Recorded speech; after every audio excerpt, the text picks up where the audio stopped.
Bonjour à tous, bienvenue dans le Club des Hommes en Noir. Très heureux de vous retrouver pour cette nouvelle édition. Comme je vous l'annonçais la semaine dernière, nous retrouvons le même plateau, si je puis dire. Pardon de vous réduire à un plateau, d'ailleurs, c'est pas très élégant. Je salue le père Jean-François Thomas. Bonjour mon père, merci de votre présence. Je salue également l'abbé Marc Gelfucci. Cher ami, bonjour et bonjour à tous. Merci de votre amitié.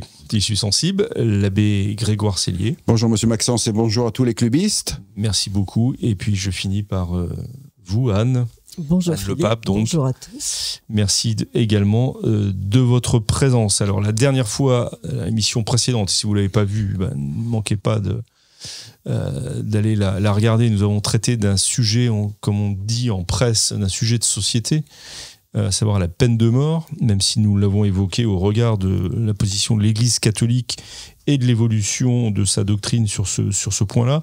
Aujourd'hui, nous allons essayer, vous allez traiter un élément peut-être plus fondamental, qui est la tradition.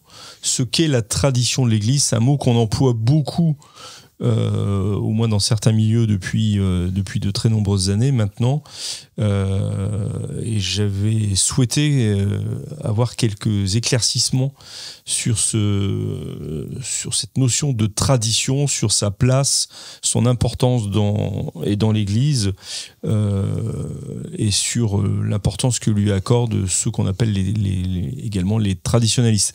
Alors peut-être pour commencer, j'ose à peine me tourner vers un Cellier, mais surtout, si vous voulez prendre la parole avant lui, n'hésitez pas. Si quelqu'un l'un d'entre vous, pouvait nous donner une définition de la tradition. Non, décidément, tous les regards se tournent vers un Cellier.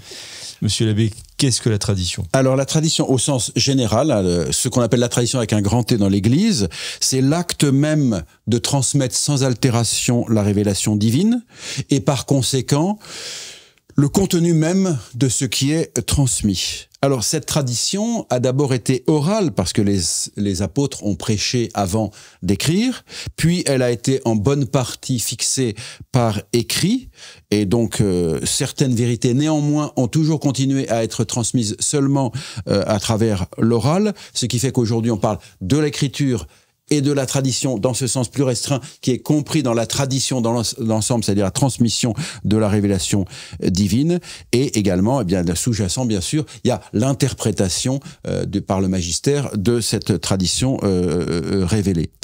Et au sens absolu, si vous voulez, donc c'est la tradition dans le sens le plus large, ça contient l'écriture et ce qui a été transmis par oral, et pas le contraire. L'écriture n'est pas toute la tradition, mais la tradition contient l'écriture et ce qui a été transmis par oral. Et un exemple de transmission par oral qui n'a pas été marqué dans le sceau de l'écrit, si je puis dire. Par exemple, l'Assomption de la Bienheureuse Vierge Marie. Alors maintenant, il y a une déclaration dogmatique. La déclaration dogmatique et qui est écrite. C'est dans la révélation. Le pape ne peut définir un dogme que parce qu'il est déjà dans la révélation, il ne l'invente pas. Donc il dit c'est dans la révélation, mais ça n'est pas écrit explicitement dans la révélation. Oui, vous venez de faire une parenthèse qui me paraît importante, où le pape se lève pas un matin en disant tiens, je sais pas quoi faire. Voilà, je vais définir un nouveau dogme. Le dogme, c'est ce qui est contenu dans la révélation et dont l'Église nous indique qu'effectivement cela fait partie de la révélation et que donc nous devons avoir un assentiment de foi. N'est-ce pas ? Mais ça a toujours été dans la révélation. Alors, par exemple, que le Christ est fils de Dieu, ça a toujours été dans la révélation. C'est très explicite dans l'Écriture et c'est défini par le Concile de Nicée. Mais d'autres vérités vont être définies comme dogme de foi plus tardivement, mais elles sont toutes dès le départ dans la révélation, qui, rappelons-le, est close avec la mort du dernier apôtre Saint Jean. Alors sur les rapports puisque vous avez abordé le sujet, évidemment, sur les rapports entre les Saintes Écritures et la tradition, le Concile Vatican II distingue bien les deux, pourtant. Vous voulez que je vous lise ce qu'il dit ? Dei verbum. J'aimerais bien aussi entendre... Je lis juste le Concile Vatican II, puisque je vais défendre le Concile Vatican II, n'est-ce pas ? Il dit... La prédication apostolique qui se trouve spécialement exprimée dans les livres inspirés, exprimé dans les livres inspirés, doit être conservé par une succession ininterrompue jusqu'à la consommation des des temps. Les apôtres, transmettant donc ce qu'ils ont eux-mêmes reçu, engagent les fidèles à garder les traditions qu'ils ont apprises, soit de vive voix, soit par écrit, et à lutter pour la foi qui leur a été transmise une fois pour toutes. Cette tradition reçue des apôtres comprend tout ce qui contribue à conduire saintement la vie du peuple de Dieu et à en augmenter la foi. Merci, monsieur l'abbé. Dei Verbum, donc de Vatican II, numéro 8. Très bien, nous avons toutes les références. Mon père, des réactions ou oui, des réflexions qui continuent ce qui a été dit? Oui, enfin, pas grand-chose d'intéressant, mais... Ne commencez pas comme ça, s'il vous plaît. Non, vraiment. Simplement pour dire que l'extraction des Saintes Écritures de la tradition avec un grand T me semble être une influence plutôt protestante. Alors même si dans la Sainte Église, ça a toujours existé, évidemment. Il y a la petite tradition avec les Saintes Écritures et la grande tradition. Mais ce primat donné aux Saintes Écritures, bien évidemment, c'est le protestantisme, qui ne reconnaît comme tradition que les Saintes Écritures et rien d'autre. Alors, en plus, dans un contexte contemporain, tout est tradition désormais. Quand vous allez chez le boulanger, vous êtes face à la tradition avec la baguette traditionnelle. Avec la baguette traditionnelle, avec oui. les traditions populaires, etc. Et puis, on peut remarquer qu'à partir notamment du Concile Vatican II, en tout cas de la mouvance du Concile Vatican II, devient tradition, notamment dans les ordres religieux, tout ce qui est inventé au jour le jour. Parce que là aussi, on est dans une mouvance un peu chaotique. Donc, devient tradition tout ce que les uns et les autres vont décider comme étant désormais nouvel apport de la doctrine. En fait, là, c'est nouvelles habitudes plutôt que nouvelles traditions. Oui, mais il n'empêche que c'est toujours sous le couvert de la tradition. Donc, on ne sait plus très bien où on en est. Parce que la place de la tradition, justement, dans l'Église est fondamentale. Oui, mais elle n'est pas connue. Et aujourd'hui, elle a été distordue, y compris parmi ceux qui en sont les gardiens. Monsieur l'abbé Sellier a parlé du souverain pontife. Le souverain pontife n'est pas propriétaire de la tradition. Il est le gardien du trésor qu'il a reçu, et les évêques en communion avec lui, bien évidemment, ont leur part. Mais un gardien n'a pas comme tâche de changer le dépôt qu'il a reçu. Il a comme tâche, bien évidemment, de le faire connaître, et c'est ce que fait l'Église. C'est aussi une part de la tradition. Oui, bien sûr.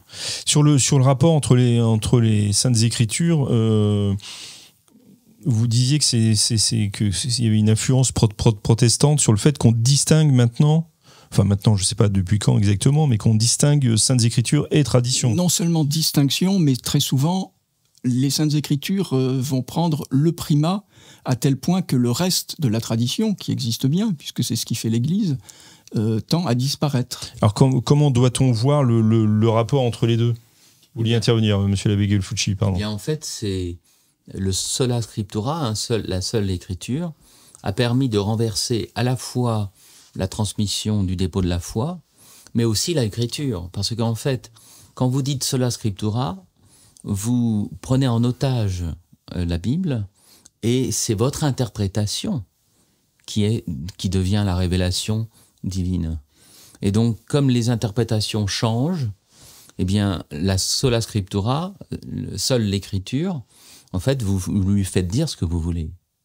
Et donc, on reproche à l'Église catholique d'avoir interdit la lecture de la Bible, ce qui est totalement faux.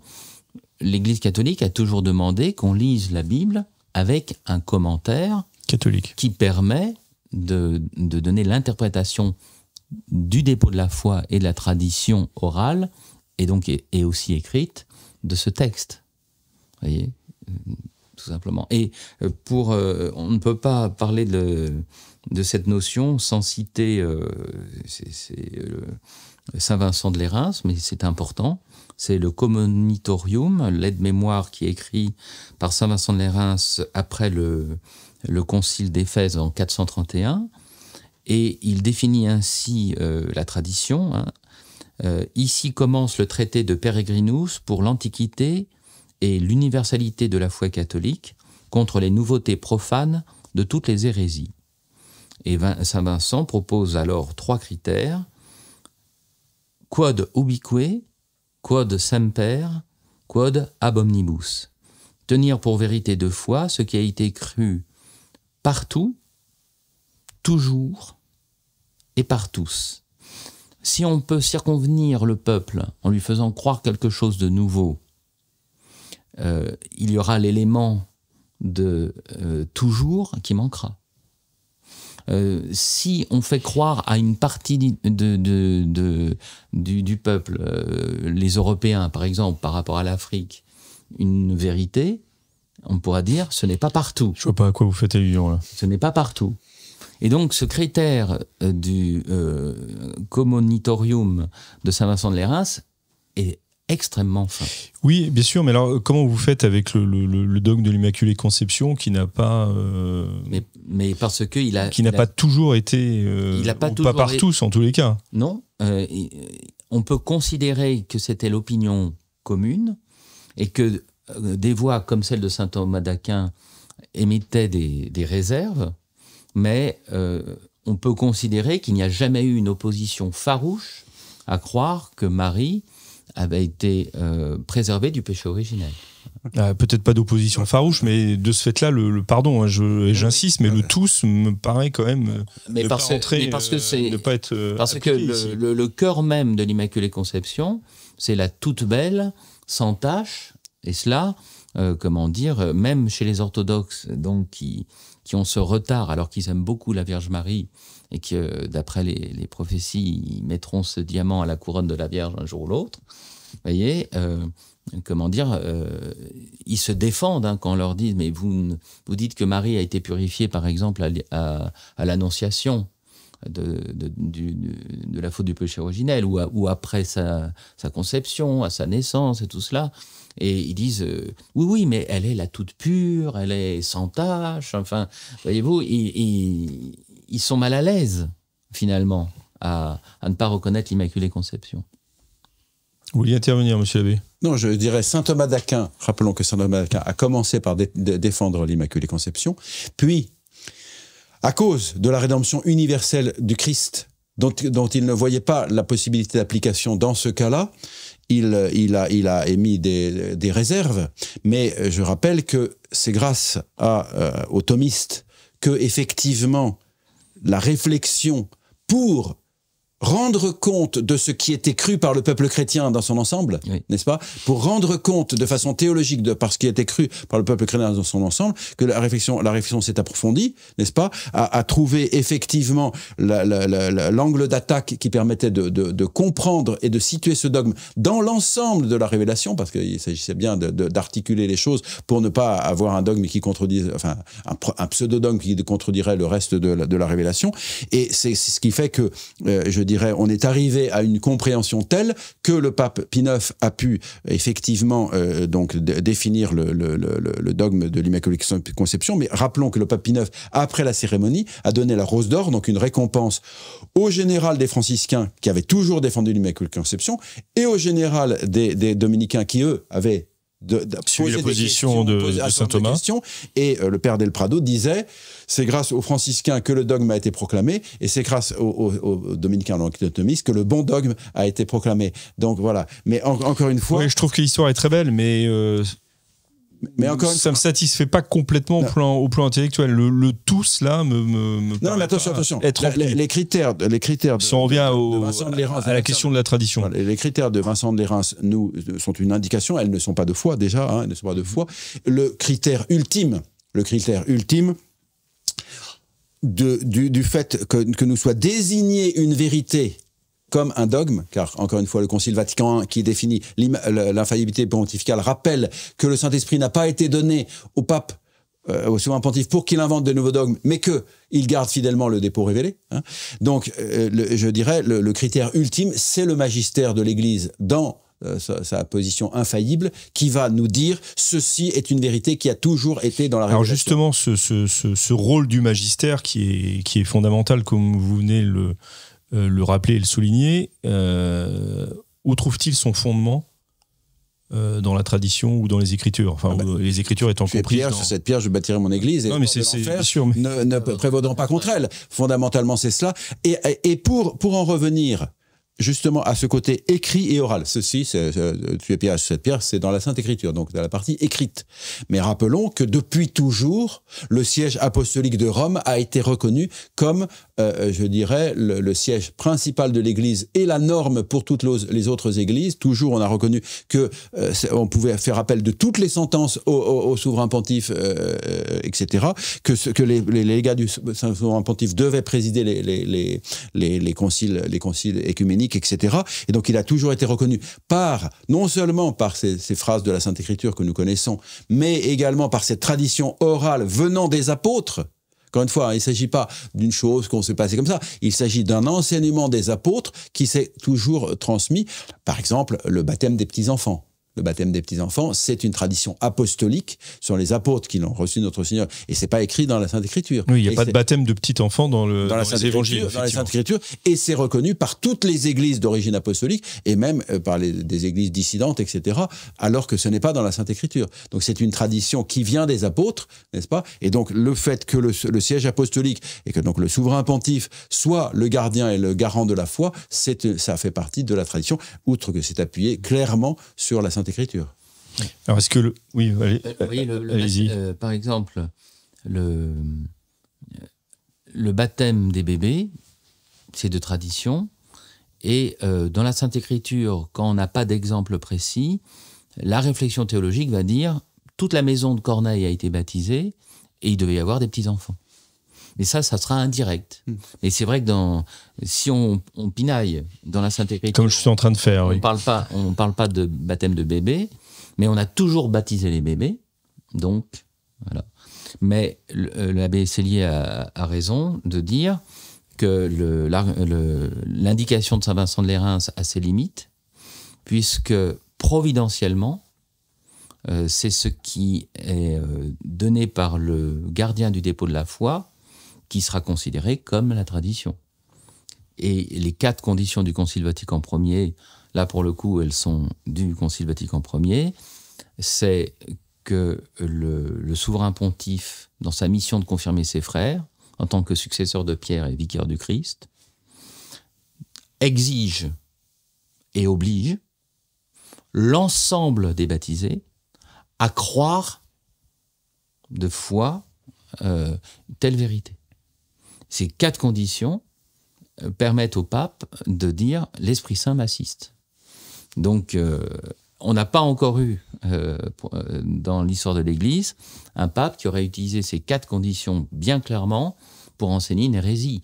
Mais l'hérésie, à ce moment-là, serait manifestée par le fait qu'il dit de manière solennelle une vérité contraire à une vérité solennelle précédente. Et cela se passe-t-il? Eh ben, ça ne s'est jamais passé. Et ça ne pourra pas se passer. Et ça ne pourra pas se passer. Jusqu'à preuve du contraire, n'est-ce pas? Par exemple, le pape pourrait dire, moi, dans ma mission de confirmer mes frères, j'ai l'impression que vous doutez sur ce point, mon père. J'affirme que Jésus n'est pas Dieu, et j'oblige tous les baptisés à le croire de manière définitive. De cette façon-là, évidemment, mais... ben oui, mais c'est déjà pas mal. En dehors des conditions de l'infaillibilité, le pape peut se tromper. Voilà, ça c'est la bonne question. En dehors des conditions de l'infaillibilité, le pape peut se tromper. C'est pas parce qu'il n'est pas toujours infaillible qu'il se trompe toujours, mais du moment qu'il n'est pas infaillible, il est faillible, tout simplement. J'aimerais quand même entendre le père Thomas qui essayait de dire quelque chose. Non, pas plus, mais... si vous voulez, cette question de l'infaillibilité, bien évidemment, c'est très important, le dogme de l'infaillibilité. Et on voit bien que les papes n'ont utilisé leur infaillibilité en tant que telle que très rarement. Et c'est plutôt heureux. Mais il n'empêche qu'aujourd'hui, dans le langage courant et dans l'esprit de la plupart des fidèles, qu'ils soient traditionnels ou progressistes, ça importe peu, le pape est vu comme infaillible. Mais dès qu'il parle... Dans sa personne même. Voilà. Donc c'est quand même une question qui a un lien aussi avec notre compréhension de la tradition. Oui, tout à fait. Et la façon dont le souverain pontife et les évêques avec lui présentent cette tradition. Mais effectivement, le Concile Vatican II, qui définit l'infaillibilité, n'est-ce pas, la limite de façon très claire. Vatican Ier. Vatican Ier. Et rappelons qu'une lettre demandée par le pape, envoyée, je crois, aux évêques anglais, britanniques, etc., ont bien rappelé que ça ne changeait pas la doctrine traditionnelle et que c'est seulement dans ces conditions qu'il y a infaillibilité, et pour le reste, faillibilité. Oui. Mais dans les conséquences, en fait, on voit bien que ça a quand même changé. Ah ouais, sociologiquement. Oui, ça a profondément marqué les esprits, le rapport de... déformer les esprits. Oui, donc déformer les esprits, si vous voulez, et qui a donc marqué le peuple chrétien. Mais j'aimerais bien entendre Anne le Pape qui voulait prendre la parole tout à l'heure. Non, mais je ne... Si, allez-y. Non, je voulais simplement insister sur le côté héritage et richesse de la tradition, puisque c'est quelque chose que nous recevons en venant au monde, enfin en tout cas en entrant dans l'Église comme petit enfant. C'est Maurras qui prenait comme exemple le petit humain qui a besoin de la civilisation pour vivre, tout simplement. Je ne sais pas si vous connaissez ce texte sur le petit poussin. La politique naturelle. Oui. Le petit poussin, lui, n'a besoin de rien pour casser sa coquille, pour briser sa coquille et dire « je suis libre », alors que le petit homme a besoin de beaucoup de choses pour arriver à vivre. Eh bien, le petit baptisé, qu'il soit tout petit ou adulte, a besoin de beaucoup de choses pour que sa vie divine, la vie divine grandisse en lui, et ça lui est apporté par la tradition. Mais j'ai envie de parler, quand j'ai réfléchi sur cette idée de tradition, il m'est venu à l'idée un exemple quand même assez émouvant, et qui est celui des chrétiens cachés au Japon. Ce sont donc des chrétiens qui se sont transmis une tradition catholique sans prêtre, et en étant menacés de mort si on découvrait qu'ils étaient chrétiens. Et cette tradition catholique a réussi à se transmettre pendant 2 siècles et demi. Et ils ont réussi, alors évidemment, tant bien que mal, ils récitaient le « Je vous salue Marie », un petit peu, voilà, l'idée y était, mais ils baptisaient les enfants. Et ils ont quand même retenu, ça c'est assez amusant, les critères pour reconnaître un prêtre catholique. Oui, qui leur avait été donné. Par rapport à un pasteur protestant. Ce qui veut dire que Saint François Xavier et ses successeurs ont quand même bien fait leur travail. La tradition était quand même ancrée dans le cœur de ces catholiques. Et je trouve ça admirable. Effectivement, c'est un fait historique unique. Unique donc qui ne s'est produit qu'au Japon, oui, mais qui est plutôt encourageant quand même. Très encourageant. Sur le fait que même des persécutions très longues et très horribles et très fortes. Oui. C'est vrai qu'au cours de ces 2 siècles et demi, peu à peu justement la substance de la tradition s'est étiolée, a disparu, et que lorsque les premiers missionnaires sont revenus au XIXe siècle, les missionnaires de Paris, les missions étrangères de Paris, il y a des chrétiens cachés qui n'ont jamais voulu rentrer dans le sein de l'Église catholique officielle, parce qu'ils étaient trop attachés désormais à leur propre tradition. Il y en a aussi qui ont eu peur et qui ont eu d'une certaine manière raison, oui, puisque les persécutions ont recommencé après. Oui, bien sûr. Alors, on va peut-être pas faire l'histoire, mais qui est passionnante au demeurant du catholicisme au Japon. Avant de rentrer peut-être dans une discussion sur le rapport entre la tradition et les traditionalistes,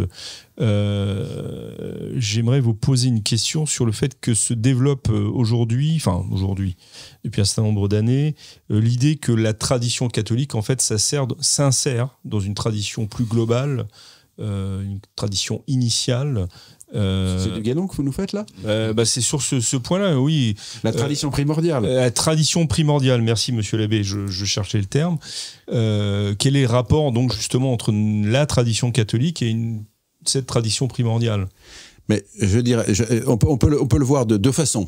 Soit c'est la tradition initiale, c'est-à-dire celle donnée à Adam, qui auraient été plus ou moins transmises et qui nous apporteraient qui nous auraient apporté un certain nombre de vérités. Ça peut s'entendre avec beaucoup de nuances, mais pourquoi pas? Effectivement, c'est des thèses un peu de Bonald, de Demestre, qui estiment que la tradition primordiale, donc venant d'Adam et de ses successeurs, nous aurait été transmise en partie et véhiculant donc des vérités. Ces thèses n'ont pas été condamnées par le magistère, justement? Je dirais, attention, je pose la question. Ceci n'a pas été condamné en tant que tel par le magistère, du moment qu'on met les nuances nécessaires, c'est-à-dire que ça nous est parvenu dans un état qui était fragmentaire, abîmé, etc., parce que le péché avait comment dirais-je, avait abîmé tout cela. En revanche, le guénonisme, on va dire, prenons le mot de façon claire, nous parle d'une tradition universelle dans laquelle le christianisme et le catholicisme seraient une part ou un véhicule de cette tradition primordiale. Ça, c'est franchement hérétique. Ça, c'est franchement contraire il y a une révélation divine. Donc, c'est pas la même conception de la tradition. Non, c'est deux choses différentes. Les traditionalistes du 19e siècle, disons de Bonald, etc., nous disent que nous avons reçu, disons, un certain nombre de vérités ou d'attitudes venant d'Adam et des patriarches, n'est-ce pas? Et qui serait charroyé avec en même temps la révélation chrétienne qui est proprement divine et immédiate. C'est notre Seigneur qui nous révèle les secrets du ciel. Et Guénon, qui a inventé, quand même quelque chose, qui a inventé une tradition dite primordiale dans laquelle s'insérerait, lui-même d'ailleurs, baptisé catholique, s'était fait soufi musulman, et pensait que la franc-maçonnerie était un véhicule de tradition plus efficace que le christianisme. Donc déjà, on n'est pas du tout dans la même... voilà, c'est hérétique pour moi, c'est contraire... c'est pas pour vous qui m'intéresse, c'est pour l'Église. C'est directement contraire à la foi catholique, qui nous dit qu'il n'y a qu'une seule révélation divine, ce qui est celle de notre Seigneur Jésus-Christ, enfin de l'Ancien Testament et de notre Seigneur Jésus-Christ, et qu'on ne peut pas dire que l'islam ou que la franc-maçonnerie nous apporte la révélation divine. Ça, c'est... Vous avez par exemple actuellement des rabbins dans la transmission des connaissances de la synagogue, mais aussi avec le Talmud et des ajouts, des réflexions et autres qui ne sont pas proprement ce qui a été surélevé par notre Seigneur et qui était la science de Saint Paul, par exemple. Mais donc certains rabbins actuellement vont dire nous avons une pleine révélation dans la logique de la religion juive contemporaine, et il y a les lois noachiques qui, donc Noé, qu'on peut reconnaître chez certains peuples ou qu'on propose à ceux qui ne sont pas juifs. Les lois noachiques, qui seraient d'une manière ou d'une autre, par exemple, les 10 commandements. Alors moi, j'ai une petite objection là-dessus, d'ailleurs, c'est que justement, si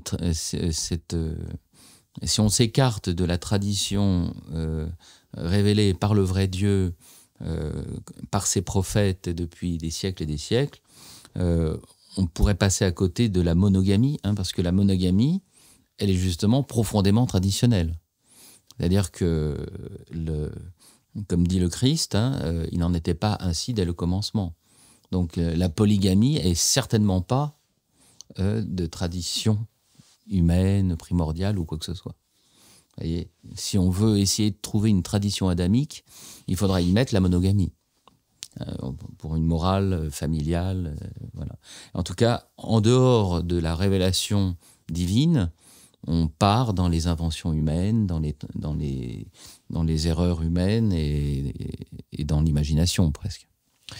Alors, si on poursuit un peu notre réflexion sur la tradition, quand en 1988, sauf erreur de ma part, le pape Jean-Paul II a publié son motu proprio Ecclesia Dei ad ficta, il y a un concept qui concerne la tradition qui a été mis en avant et qui a entraîné beaucoup de discussions, pour ne pas dire plus, c'est celui de tradition vivante. Comment est-ce qu'il faut entendre ou comprendre ce concept de tradition vivante ? Il est plutôt heureux que la tradition soit vivante, évidemment, et qu'elle ne soit pas morte. Mais si on entend par tradition vivante une sorte d'évolution dans l'élaboration même des concepts, l'élaboration des dogmes, etc., en dehors de toute infaillibilité pontificale, évidemment, on fait fausse route. Bien évidemment que dans la manière de transmettre, il y a des façons diverses de transmettre selon les époques et selon les pays, mais ça, c'est pas quelque chose de nouveau. Mais ça n'a rien à voir avec le dépôt même de la tradition. Ça ne dit rien d'un mouvement qui s'opérerait au sein de la tradition. Or, dans le texte de... c'était Ecclesia Dei Afflicta, en 88, je me permets de lire simplement cette phrase. « La perception des choses, aussi bien que des paroles transmises, s'accroît par la contemplation et l'étude des croyants, par l'intelligence intérieure des choses spirituelles et par la prédication des évêques. » Alors, bon, s'accroître, tout dépend de ce que l'on entend dans ce terme. Est-ce que c'est le contenu même qui s'accroît? Est-ce que c'est la compréhension? Est-ce que c'est la façon de présenter les choses qui, en effet, change, bouge? Tout cela n'est pas très clair. Mais si on entend en effet comme tradition vivante le fait que la tradition n'est pas close, je pense qu'il y a une erreur. Oui, il est clair que pour l'Église catholique, l'abbé Sellier le rappelait tout à l'heure, hein, l'enseignement de l'héritage des apôtres est clos, la tradition est close. Voilà, mais c'est ça qui n'est pas clair. Monsieur le Shannon Gelfucci citait tout à l'heure le communitorium de Saint Vincent de Lérins, qu'il dit que s'accroisse l'intelligence de la foi, eodem sensu et eodem sententia, dans le même sens et dans la même sentence, c'est-à-dire que le contenu, lui, ne varie pas, la perception plus ou moins affinée, plus ou moins, comme nous l'avons dit, de l'Immaculée Conception. La perception, je dirais, définitive s'est trouvée donc avec l'acte de Pie IX, mais effectivement, cette vérité est toujours la même. Elle n'a pas changé avant Pie IX, sous Pie IX, etc. Donc, effectivement, dans la notion de tradition vivante, je pense que subrepticement, on laisse croire qu'il s'agit simplement d'une meilleure compréhension alors qu'on est en train d'introduire des nouvelles vérités dans la réalité. Ça, c'est une exégèse que vous faites, en fait. C'est une exégèse, mais c'est une constatation aussi. C'est une constatation aussi de tous les jours. On vient de nous dire qu'il était tout à fait légitime et tout à fait conforme à la Sainte Écriture de bénir les unions homosexuelles. Il suffit de relire la Sainte Écriture. Je ne crois pas que l'homosexualité soit particulièrement prônée par la Sainte Écriture. On va dire ça avec la modération qui nous caractérise. Qui vous caractérise, évidemment. Monsieur l'abbé Gelfucci. On est passé à côté d'un grand exemple de tradition vivante, c'est le terme de Trinité. Il est bien évident que le terme de Trinité a été forgé par la tradition, a été présenté, et il n'est pas dans la Sainte Écriture, il n'est même pas dans les premiers siècles. Et quand on trouve ce mot pour signifier l'unique substance de Dieu, de l'être éternel qui se pense et s'exprime et qui aime, le Père, le Fils et l'Esprit Saint, le mot Trinité n'est pas une nouveauté. C'est l'expression de la tradition. Alors je vous propose quand même de revenir sur le concept de tradition vivante et ce que ça induit ou vers quoi ça a conduit. Et peut-être que Anne voulait réagir à ce propos-là. Je pensais à la réponse, je crois que c'est Monseigneur Tissier qui avait répondu quand on lui avait demandé pour lui ce qu'était si la tradition était vivante. Il a répondu: la tradition est vivante non pas parce qu'elle bouge, mais parce qu'on en vit.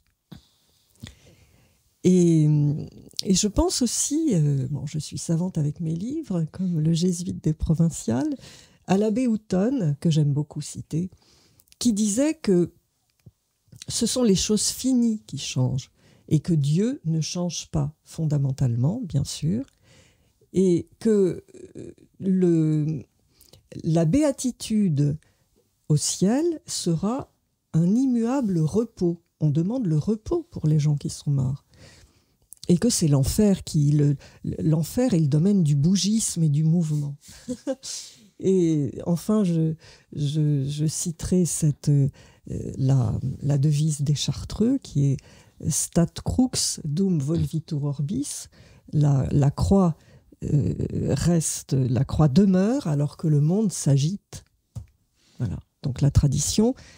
On aurait envie de finir l'émission sur ce mot, mais nous allons quand même la continuer. Vous voulez intervenir, mon père, pardon. Oui, en ce qui concerne la tradition vivante, le problème, c'est qu'aujourd'hui, lorsqu'on en parle au sein de l'Église, on considère qu'elle est vivante parce qu'elle va bénéficier des apports extérieurs, des opinions, non seulement des opinions personnelles des uns et des autres, mais aussi d'apports extérieurs des sociétés contemporaines. On le voit bien dans le décalage peu à peu qui se fait en ce qui concerne la morale sexuelle. Oui, effectivement.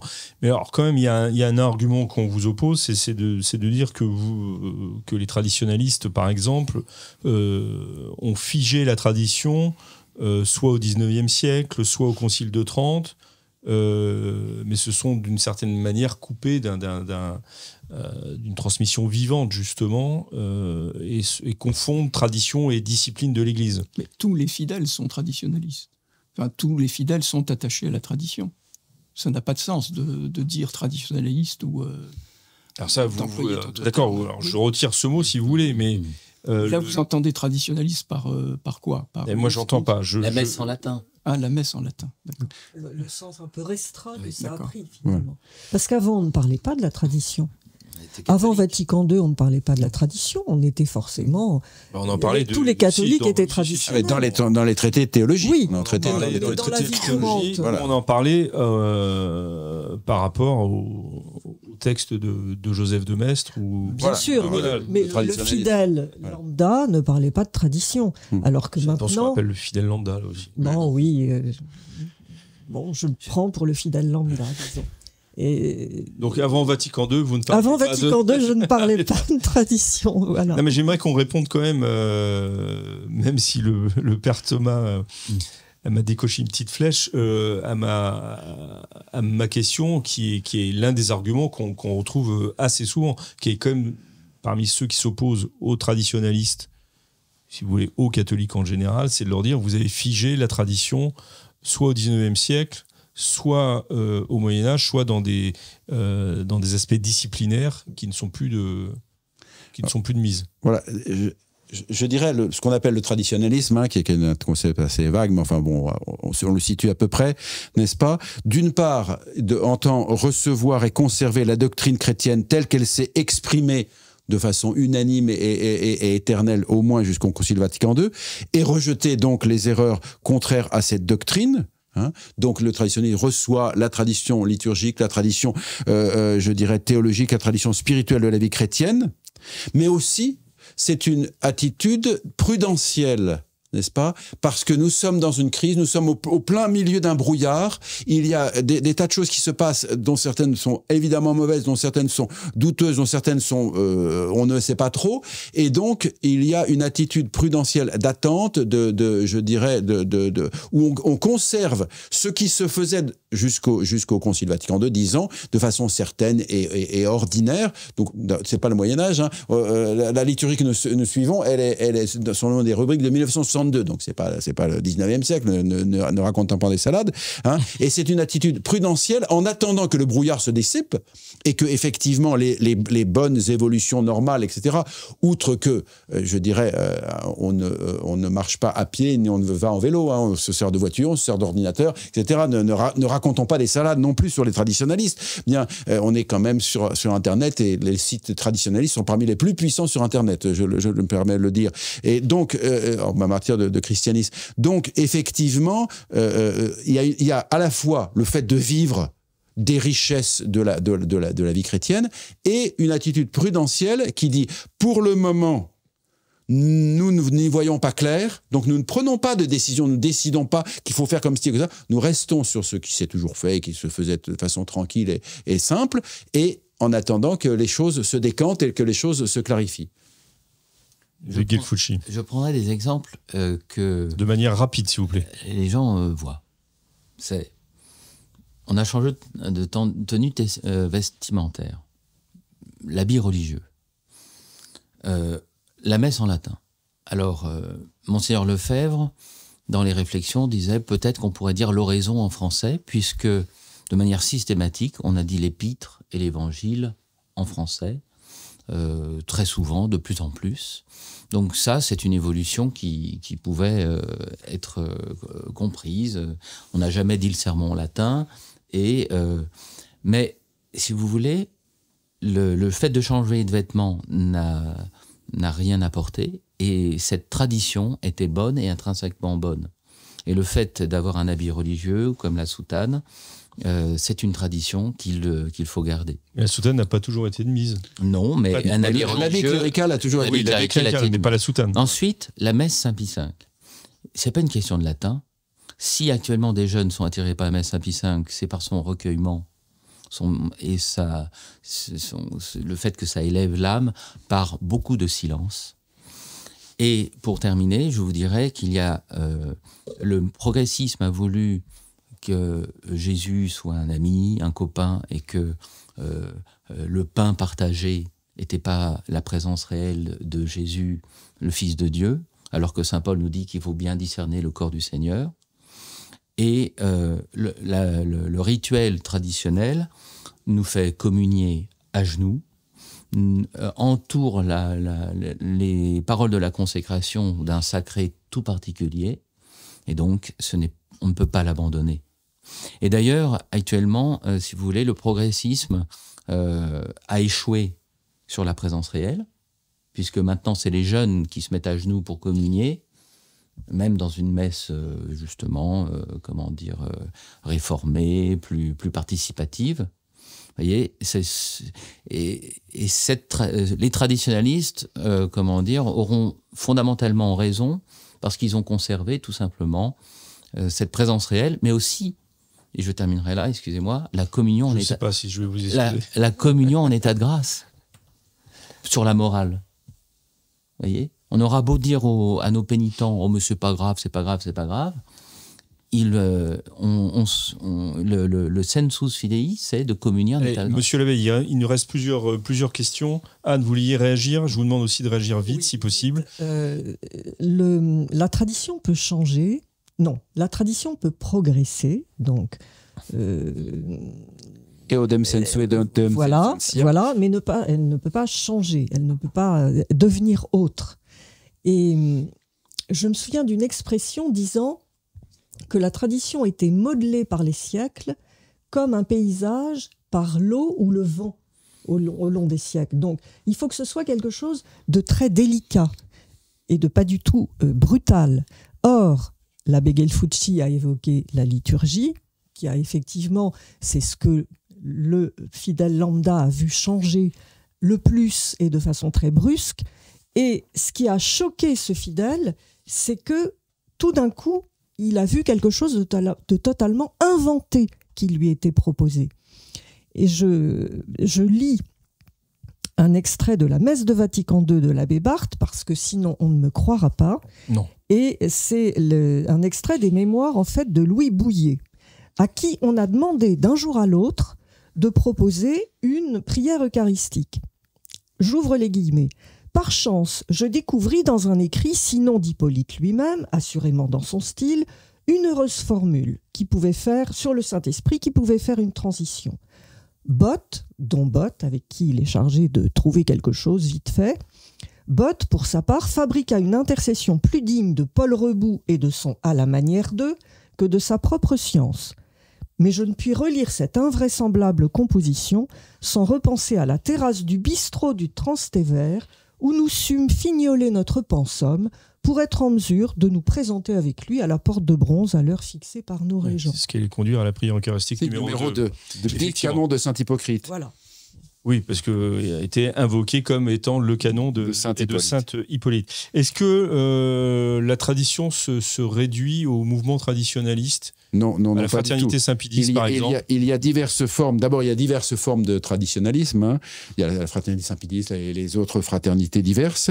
Et il y a des gens qui ne sont pas traditionnalistes, patentés, qui s'efforcent de rester catholiques et de vivre une vraie vie chrétienne. Cependant, je ne mets pas une égalité entre tout cela. J'étais étonné de cette ouverture d'esprit. Voilà. Donc, effectivement, je ne mets pas la parité entre tout ça, mais chacun fait ce qu'il peut là où il est. Est-ce que je peux faire une petite citation, puisque tout le monde fait des citations, j'ai le droit aussi. Non, je n'ai pas fait de citation. Voilà. Donc, je voudrais juste faire une petite citation à propos des malheureux traditionalistes qui sont des idiots, etc. Nous le savons tous.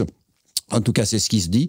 Voilà la citation. « À travers toutes les aventures de la déchristianisation, c'est dans ces groupes attachés à la tradition, indifférents aux variations des époques et comme privés de tout rapport à l'histoire, que se conserve l'énergie de la tradition et son invisible rayonnement. » C'est une pensée du grand philosophe juif Emmanuel Lévinas, qui parlait bien sûr de la déjudéisation et non pas de la déchristianisation. Vous avez adapté. Mais la remarque vaut parfaitement pour les communautés catholiques traditionnelles. Voilà, un nouveau père de l'Église. Donc, Père Thomas, vous vouliez réagir vous aussi? Oui, j'aimais bien la formule de Daniel Amiche qui parlait de l'écuménisme de la tradition. En fait, il était partisan de l'écuménisme mais en que ce qui nous pratiquons concerne ici d'ailleurs.